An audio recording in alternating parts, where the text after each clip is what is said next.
A Saga do Prêmio Nobel. Versão e distribuição Sinapse. A saga do Nobel é a história das grandes descobertas e das ideias do século XX. Einstein, Curie, Pavlov, Fleming e também Camus, Hemingway, Luther King e o Dr. Schweitzer já se tornaram lendas. Desde a descoberta dos raios-x em 1896 pelo alemão Wilhelm Röntgen, os instrumentos que permitem ver o interior do corpo tornaram-se ainda mais precisos, graças a Felix Bloch, iniciador da imagem por ressonância magnética, e Godfrey Hounsfield, inventor do scanner.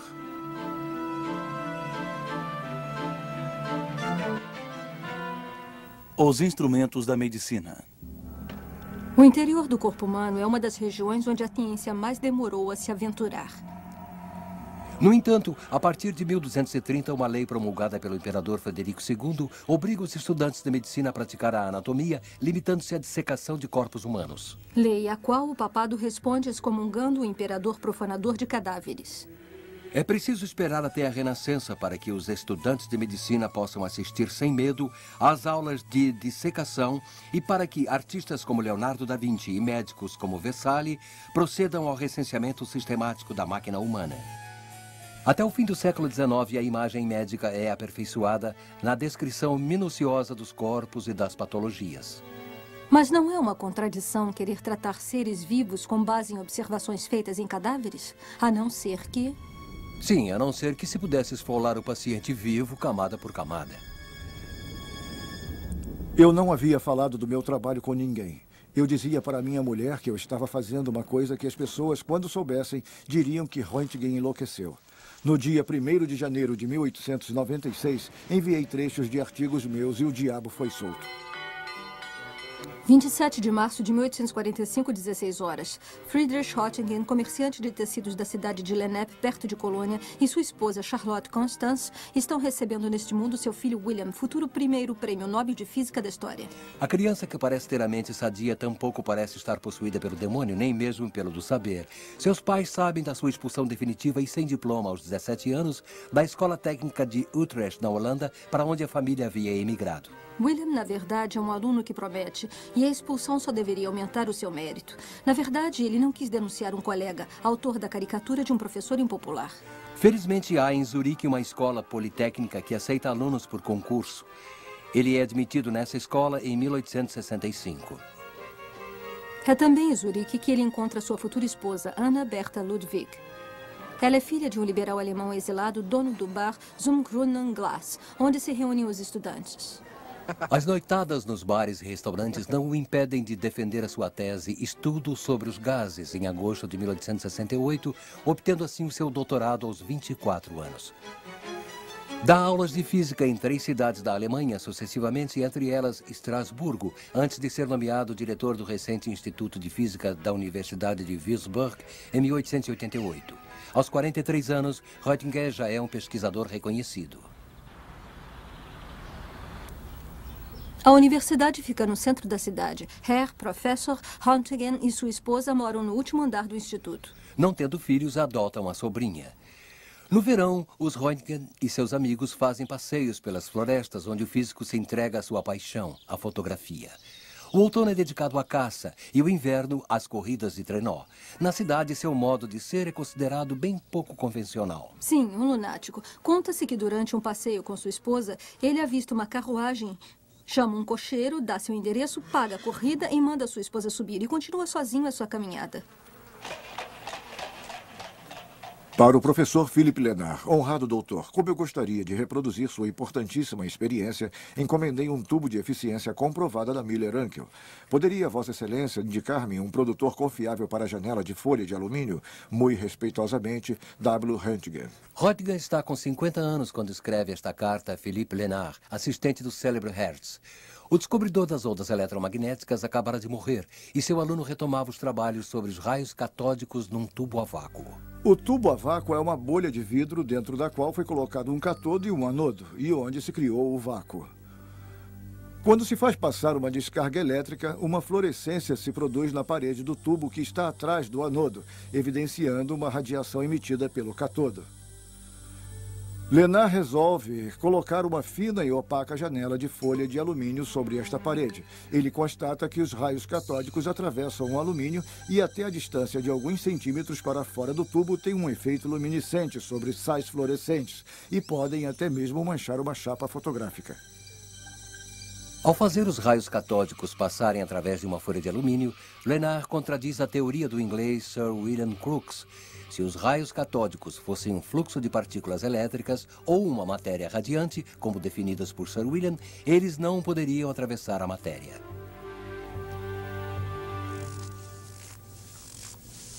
Mas, ao afirmar que se trata de um fenômeno luminoso, Lenard aproxima-se da verdadeira natureza desses misteriosos raios, passando bem perto sem saber da celebridade universal.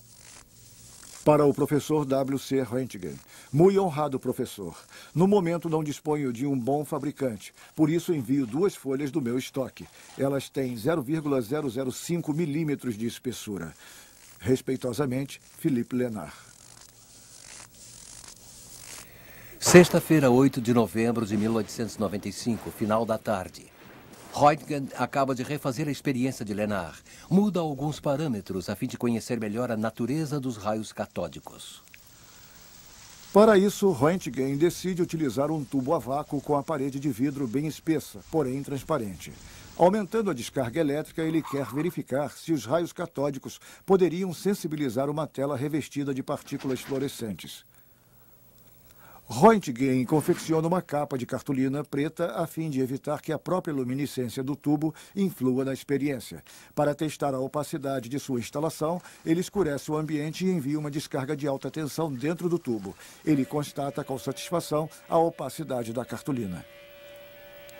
Mas seu olhar é atraído por um reflexo esverdeado a mais de 1 metro do tubo a vácuo. Incrédulo, ele interrompe a descarga, depois torna a enviá-la. Ele constata que o fenômeno de fluorescência se repete no mesmo local. Acende um fósforo e se dá conta de que a estranha luz provém da tela que está sobre um banco. Alguma coisa que emana do tubo age sobre a tela, a uma distância bem maior do que podem os raios catódicos observados por Lenard, e, além do mais, atravessando uma cartolina preta. William se dá conta de que é testemunha de um fenômeno físico jamais observado até aquele momento. Desejando testar o grau de transparência de outros materiais, além da cartolina, ele agora tira a capa do tubo e coloca a tela ao alcance mais direto da irradiação. Quando acaba de enviar uma nova descarga, ele passa sem querer a mão entre o tubo a vácuo e a tela fluorescente para apanhar um livro. O que acontece é impressionante. Durante 7 semanas, o cientista fica trancado em seu local de trabalho, onde faz as refeições e acaba dormindo. Não ousa ainda falar com ninguém sobre sua descoberta, nem mesmo com sua mulher. Ele testa, verifica, testa de novo, sem parar. Roentgen descobre que os raios imprimem marcas nas placas fotográficas. Assim, ele pode apresentar provas tangíveis das suas observações. Ele começa a medir a translucidez de diversos objetos, fotografando a sua sombra, como a deste estojo de madeira que contém um jogo de pesos de medidas, ou a de uma bússola, com ponteiros metálicos. Roentgen acredita que estes raios, que ele batiza com a letra X, o desconhecido, a incógnita na matemática, nada tem a ver com os de Lenard, devido ao seu longo alcance. Será preciso esperar 11 anos até que isto se confirme. É Einstein quem irá explicar a verdadeira natureza de ondas eletromagnéticas muito curtas pelo efeito fotoelétrico. Assim, os raios-x se devem à liberação de grãos de energia, os fótons. No dia seguinte ao Natal, o cientista convida sua esposa a entrar em seu laboratório. 1 hora depois, Anna Bertha Roentgen contempla boquiaberta a fotografia dos ossos de sua mão, com uma sombra mais opaca sobre um dos dedos, seu anel. Em 28 de dezembro de 1895, Roentgen envia para a Sociedade de Física um manuscrito com o título sobre um novo tipo de raios. No dia 5 de janeiro é publicado um artigo na primeira página do jornal vienense Die Presse. Em uma semana, a notícia já percorreu o mundo inteiro. No dia 13 de janeiro, Roentgen é convidado pelo imperador Guilherme II para apresentar sua experiência em Berlim. De volta a Würzburg, no dia 23, ele dá uma conferência para um auditório muito empolgado. Ele não deixa de mencionar seus antecessores, entre os quais Lenard, pois, sem seus trabalhos, não teria descoberto os raios-x. O anatomista Köllinger, cuja mão é radiografada por Röntgen, é aplaudido ao propor que se dê o nome de Röntgen aos raios-x. Em Würzburg, os Röntgen recebem quilos de correspondência, cartas de felicitações, pedidos de informações sobre o material utilizado, além de propostas mais prosaicas. Como a de Christiansen, diretor da fábrica de bicicletas Sleds, que oferece a Röntgen 25% sobre hipotéticos direitos de exploração dos raios-x nos Estados Unidos. O negociante conclui dizendo: Sua invenção é preciosa demais para a ciência, para não ser explorada, e perigosa demais para ser deixada nas mãos de qualquer um. Insensível às propostas comerciais, Röntgen não quer nem registrar a patente. Ele compartilha com alguns dos maiores cientistas da Europa uma nobre convicção. Para ele, as descobertas pertencem acima de tudo à humanidade e não ao seu iniciador. A medicina utiliza este novo sistema revolucionário que permite desvendar, fotografar e até filmar as fraturas ósseas e as lesões pulmonares, até então invisíveis nos seres humanos, e acompanhar a evolução durante o tratamento. Estágios de formação são organizados pelos pioneiros da radiologia médica. Os meios científicos não são os únicos a se interessar pelos raios-x. A polícia e a alfândega podem finalmente desvendar os mistérios do crime graças ao tubo a vácuo. Ladrões e traficantes que se cuidem. Em Paris, as lojas de Fayol divertem a clientela com a demonstração conjunta do cinematógrafo Lumière e dos raios de Röntgen. Nas grandes avenidas, várias barracas oferecem atrações de neo-ocultismo, onde se brinca de assustar os passantes com produtos fosforescentes. Os humoristas perguntam se a alma e seus segredos, às vezes pouco louváveis, não seriam permeáveis ao intrigante poder de investigação dos raios-x. Mas a descoberta provoca uma tempestade de inveja. Vários físicos se sentem frustrados por uma descoberta que muda a visão do mundo tanto quanto o fizera 3 séculos antes a luneta astronômica de Galileu. Alguns até se gabam de haver produzido os raios-x durante suas experiências muito antes de Röntgen. Bastante contestável em alguns casos, com exceção desta foto, tirada 6 anos antes da descoberta de Röntgen num laboratório da Pensilvânia. Após uma descarga num tubo de Crookes, a silhueta de 2 moedas ficará impressa numa placa fotográfica que se encontrava por perto. Só que ninguém teve a intuição de Röntgen e a placa foi relegada a objeto de curiosidade. No ano de 1901, os executores testamenteiros de Alfred Nobel pedem a físicos do mundo inteiro que forneçam uma lista de seus colegas passíveis de receberem o prêmio. Dos 29 físicos indicados para o Nobel, o nome de Röntgen aparece 12 vezes e o de Lenard uma única vez. Aos olhos da comissão consultiva, os trabalhos dos 2 homens são complementares, justificando uma possível divisão do prêmio. Este parecer não foi levado em conta pela academia. Apesar de seus enjoos no mar, Röntgen vai a Estocolmo no dia 10 de dezembro de 1901 e recebe o primeiro prêmio Nobel de Física da história das mãos do príncipe da Suécia. Na volta, ele doa as 50.000 coroas para a Universidade de Würzburg. É aí que Lenard se enfurece. Grita que foi traído. Röntgen só teve que apertar um botão. Fui eu que fiz todo o trabalho. Nem o prêmio Nobel que ele recebe em seu próprio nome em 1905 consegue dissipar a sua mágoa. Ignorando as calúnias, Röntgen passa o resto de sua vida em Munique, onde dirige o Instituto de Física. A derrota da Alemanha em 1918 deixa-o profundamente chocado e a inflação leva-o à ruína. Viúvo e aposentado, continua até o fim da vida indo ao Instituto, onde mantém um pequeno laboratório. Sua luz se apaga aos 78 anos no dia 10 de fevereiro de 1923. 10 anos depois, Hitler assume o poder. Lenard, que se notabilizou desde os anos 20 por um forte antissemitismo, tornou-se um dos representantes mais visados da hierarquia científica nazista. Sua história da física alemã, em 4 volumes, com forte apelo ariano, em momento algum menciona o nome de Einstein, nem o de Röntgen. Em 1946, um ano antes de morrer, Lenard responde irritado à pergunta do radiologista americano Ether. Röntgen era judeu? Não, mas era amigo dos judeus e agia como um deles. Em 1996, no centenário de sua experiência, William Röntgen é universalmente celebrado como o único e verdadeiro descobridor dos raios-x.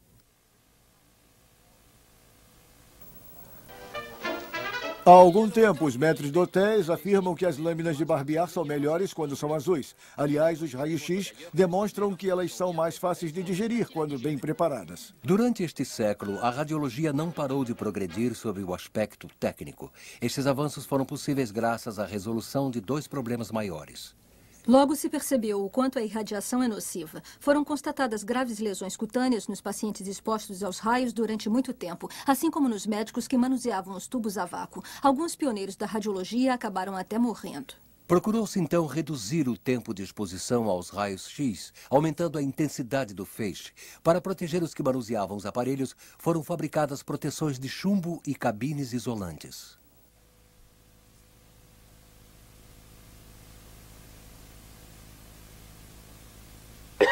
Como as fotografias realizadas por raio-x não conseguem dar conta do volume de um objeto em 3 dimensões, torna-se difícil, às vezes, discernir o elemento que se quer examinar dos outros que o cercam. Como solução, foram adaptados filmes de alta sensibilidade. Também foram utilizados produtos de contraste que, ingeridos pelo paciente, têm a propriedade de se fixar sobre certos tecidos, permitindo que fiquem mais em evidência com relação a outros de densidade equivalente. Estes produtos resolvem, em parte, a questão do contraste do objeto a ser analisado. Ainda resta o problema da falta de nitidez devido à presença de outros tecidos na frente e atrás da zona pesquisada. Em 1921, um médico francês, André Bocage, propõe deslocar num movimento inverso e acoplado o tubo emissor de raio-x e a placa receptora, em relação a um eixo que é a parte do corpo que se deseja analisar. Visualiza-se, então, na placa fotográfica, o ângulo ou o corte desejado, com um evidente ganho de nitidez, enquanto a parte anterior e posterior ao objeto fotografado fica embaçada durante o movimento. É o princípio da tomografia.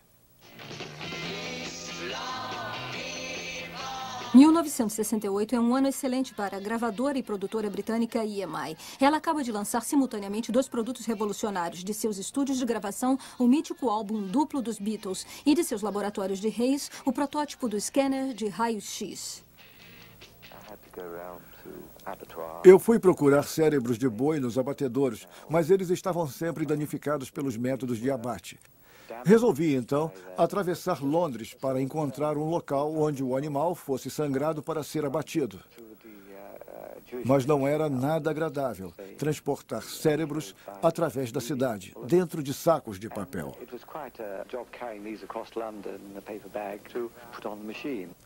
O engenheiro Godfrey Hounsfield realizou, após 9 horas de coleta de dados informáticos e 1 hora de reconstrução por computador, esta imagem em corte de um cérebro. Como recompensa, recebe o Prêmio Nobel de Medicina no dia 8 de dezembro de 1979. Um neurologista, Dr. Ambrose, expõe a Hounsfield o problema da proximidade muito grande de densidade entre os diversos tecidos do cérebro, que acaba impedindo que os radiologistas localizem com precisão as lesões tumorais. Esta questão entusiasma Hounsfield, pois vem exatamente ao encontro de sua área de pesquisa, a criação de imagens eletrônicas planas a partir dos dados de volume de um objeto fotografado sob vários ângulos. Entre o branco e o preto, o olho humano só é capaz de distinguir cerca de 20 densidades de cinza.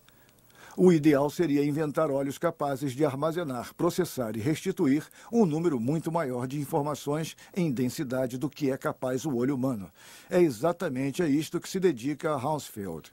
Ele manda fabricar detetores capazes de medir essas diferenças de densidade, não mais de 0 a 20, o que os olhos captam, mas de menos 1000, o ar, passando por 0, a água, a mais 1000, os ossos. O scanner de Hounsfield retoma o princípio mecânico de apreensão das imagens da tomografia por raio-x, com a diferença de que ele multiplica por milhares as medidas durante o movimento de rotação do conjunto tubo emissor de raio-x e detetor de densidade.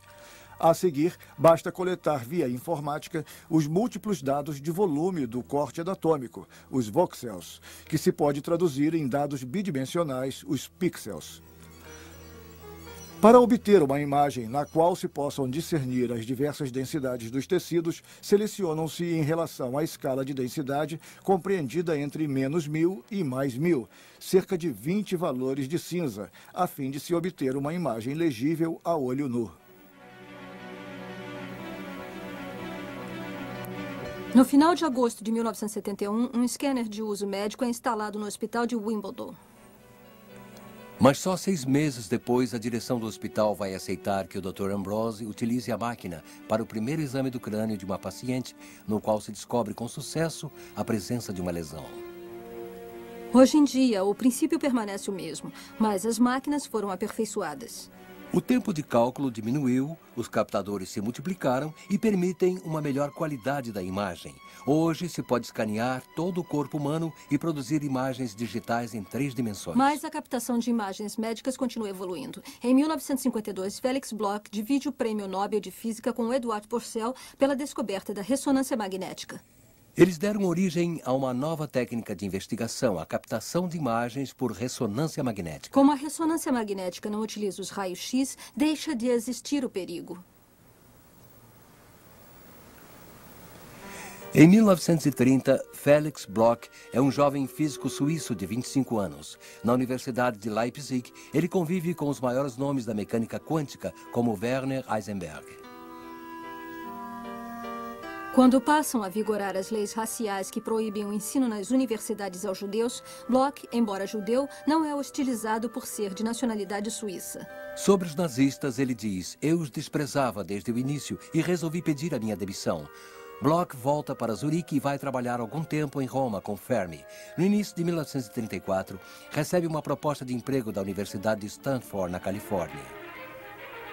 Ele deixa a Europa em abril e vai se dedicar em Stanford, nos Estados Unidos, à ressonância magnética. Os prótons do núcleo de um átomo podem ser comparados a pequenos ímãs, cujo polo é aleatório. Se submetermos os prótons a um campo magnético muito potente, uma quantidade infinitesimal deles é influenciada na proporção de sua intensidade. Uma maioria dos prótons envolvidos se alinha no sentido do campo e uma minoria no sentido inverso. Sua velocidade de rotação em torno do eixo do campo magnético é um valor constante que se mede em frequência de rádio. Se emitirmos uma frequência de rádio equivalente à sua velocidade de rotação, os prótons entram em fase, criando um estado de equilíbrio instável e de alta energia. Diz-se que eles entram em ressonância. Bloch constata que, cessando o estímulo ondulatório, os prótons retornam ao seu estado precedente, restituindo uma energia que pode ser medida em frequência de rádio e em duração de relaxamento. Com a descoberta de Bloch e Purcell, vai-se poder detectar, primeiro, graças à frequência da ressonância que os caracteriza, a presença de tais prótons em tal molécula.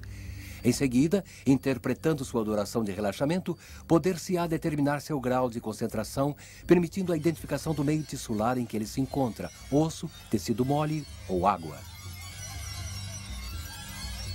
A captação de imagens por ressonância magnética tem como referência um dos elementos mais abundantes do organismo, o hidrogênio. Sabemos que, submetido a um campo magnético de intensidade de 1 Tesla, os prótons de hidrogênio se alinham e só ressoarão numa determinada frequência. O princípio consiste em introduzir o paciente num campo magnético e escolher uma zona de trabalho, um corte. Para tanto, utilizam-se microímãs que têm influência sobre o campo magnético de tal forma que sua intensidade neste corte seja de apenas 1 Tesla. Envia-se, então, a frequência de ressonância devida e somente ressoam os prótons de hidrogênio do corte. O sinal magnético emitido pelos prótons, logo após a ressonância, tem sua frequência captada por bobinas e é processado por um computador que restitui uma imagem plana da área. Mas antes de chegar até aqui, foi preciso construir as máquinas. Desde 1969, um professor da Faculdade de Medicina de Nova York, Raymond Damadian, pensa ser possível diferenciar os tecidos sãos dos tecidos doentes, em especial aqueles atingidos pelo câncer, graças à ressonância magnética. 2 fatores contribuem para a realização do projeto de Damadian: a descoberta dos supercondutores, com os quais se criam campos magnéticos muito intensos e regulares, e o boom informático. O próprio Damadian conclui em 1977 a construção do enorme ímã supercondutor, conseguindo a imagem em corte de um tórax humano. Desde 1981, vários desses aparelhos funcionam no mundo inteiro.